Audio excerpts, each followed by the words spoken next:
తెలంగాణ ముఖ్యమంత్రి రేవంత్ రెడ్డి గారు కీలక రంగాలపై సమీక్షలు చేస్తున్నారు. కొన్ని నిర్ణయాలు తీసుకుంటున్నారు.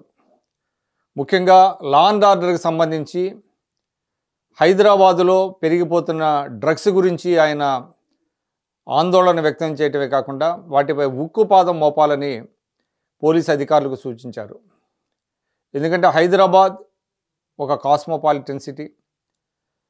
ఈరోజు దేశంలోనే కాదు విదేశాల్లో కూడా one of the best cities కింద హైదరాబాద్ పరిగణించబడుతోంది. కానీ దురదృష్టం, హైదరాబాదుని పట్టి పీడిస్తున్న అనేక రుగ్మతల్లో డ్రగ్స్ ఒకటి.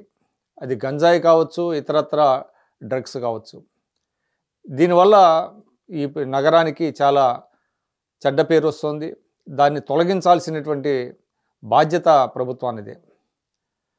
గత ప్రభుత్వంలో కొంత ప్రయత్నాలు జరిగాయి, కానీ అవి పూర్తిగా ఫలితాలు అందల. కనుక ఈ కొత్త ప్రభుత్వం డ్రగ్స్ మహమ్మారిని అరికట్టడానికి ఎక్కడా రాజీ పడకుండా చర్యలు తీసుకోవాలి.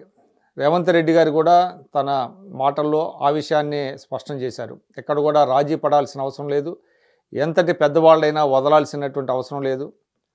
ఈ డ్రగ్స్ మహమ్మారిని అరికడదామంటూ ఆయన పోలీసు ఉన్నతాధికారులతో చెప్పడం అనేటువంటిది ఆహ్వానించదగింది, అభినందించదగింది. అయితే ముఖ్యంగా హైదరాబాదులో అంటే బంజారా హిల్స్ కావచ్చు, జూబ్లీ హిల్స్ తదితర ప్రాంతాల్లో ఇటీవల కాలంలో ఇబ్బడి ముబ్బడిగా పబ్స్ అనేటువంటివి చాలా పుట్టుకొచ్చాయి. ఈ పబ్స్ వల్ల కూడా చాలా ఇబ్బందులు ఉన్నాయి. వాటికి ముక్కుతాడు వేయాల్సినటువంటి అవసరం ఉంది. ముఖ్యంగా ఆ నిర్ణీత వేళల్లోనే ఆ పబ్స్ రన్ అయ్యే విధంగా ఉండాలి. వాటి వల్ల లా అండ్ ఆర్డర్కి ఎటువంటి ఇబ్బందులు కలగకుండా ఉండాలి. వీలైతే వాటి సంఖ్యను కూడా పరిమితం చేయాల్సినటువంటి అవసరం ఉంది. అదేవిధంగా పబ్స్లో జరిగేటువంటి కార్యకలాపాల మీద కూడా ప్రభుత్వం దృష్టి పెట్టాల్సినటువంటి అవసరం ఉంది. ఎందుకంటే కొన్ని పబ్స్, అన్నీ కాకపోవచ్చు, కొన్ని పబ్స్లో మాత్రం కొన్ని అసాంఘిక కార్యకలాపాలు జరుగుతున్నాయనేటువంటి వార్తలు చాలా రోజులుగా మీడియాలో వస్తుంది. వీటన్నిటి మీద కొత్త ప్రభుత్వం దృష్టి పెట్టాల్సిన అవసరం ఉంది. ముఖ్యంగా రేవంత్ రెడ్డి గారు తన టీముని, సమర్థులైనటువంటి పోలీస్ అధికారులని ఆయన తీసుకున్నారు. సిటీ కమిషనర్గా కావచ్చు, ఇతర ముఖ్య విభాగాల్లో కావచ్చు, వారందరూ కూడా హైదరాబాదుకు ఉన్నటువంటి పేరును నిలబెట్టాలి. డ్రగ్స్ రహిత నగరంగా హైదరాబాద్ని తీర్చిదిద్దాల్సినటువంటి అవసరం ఉంది. ముఖ్యంగా ఆయన చాలా స్పష్టంగా చెప్పారు, కొన్ని రంగాలలో వారు ఈ డ్రగ్స్ వాడేటువంటి అవకాశం ఎక్కువగా ఉంది, కాబట్టి దాని మీద మేము దృష్టి పెడతామని చెప్పారు.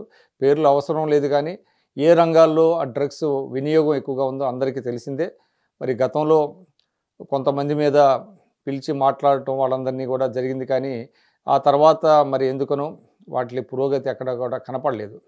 కనుక కొత్త ప్రభుత్వం ఎటువంటి రాజీ పడకుండా, ఎంతటి పెద్దవాళ్ళైనా, ముఖ్యమంత్రిగా చెప్పినట్టు ఎంతటి పెద్దవాళ్ళైనా వదలకుండా హైదరాబాదుని డ్రగ్స్ రహిత నగరంగా కనుక చేసినట్లయితే హైదరాబాదు ప్రతిష్ట మరింత పెరుగుతుంది. ఎందుకంటే ఇప్పటికే ఒక అంతర్జాతీయ సిటీగా పేరు పొందింది హైదరాబాద్.